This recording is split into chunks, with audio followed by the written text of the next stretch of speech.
Brother Malcolm, I hope you're pleased looking down at your brothers and sisters, gathering to celebrate and commemorate your life, your legacy and that of your wonderful wife, the great educator, Dr. Betty Shabazz, shall live on and never die because of people like you and your support.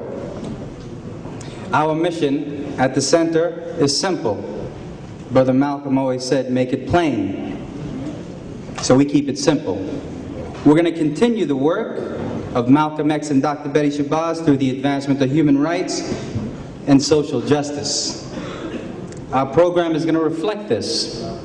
In June, we're going to show a film series, just like Ron Lawson talked to us about the downfall of apartheid, that oppressive and brutal regime.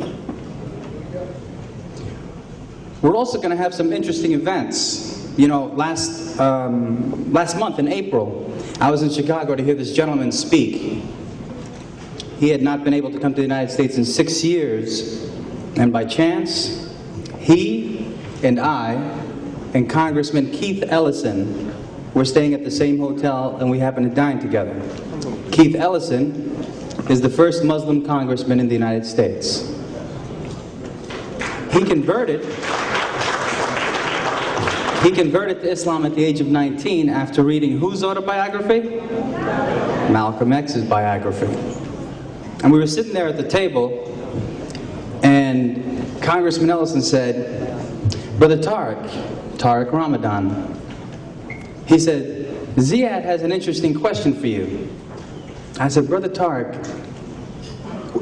is your dad Zead Ramadan? He said, yes. I said, didn't he go to Hajj with Malcolm X? He goes, no. My dad helped facilitate his Hajj to Mecca, and then he stayed at our house. I remember when I was a kid in Switzerland.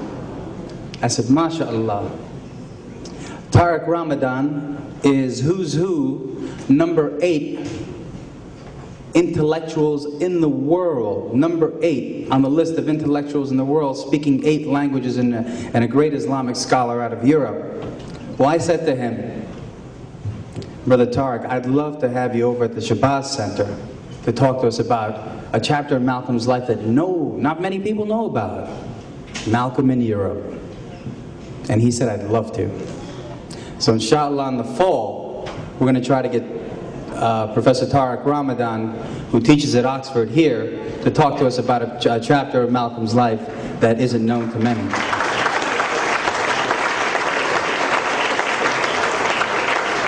But these are the kind of events and programming that we want to remember Malcolm X and Dr. Betty Shabazz, and how we want to honor their legacies right here. Malcolm X was martyred not far from that column that you see right there. But his spirit lives on. His spirit lives on in your children and your children's children to come, because he's an icon. He's not only an American icon, he's an international icon.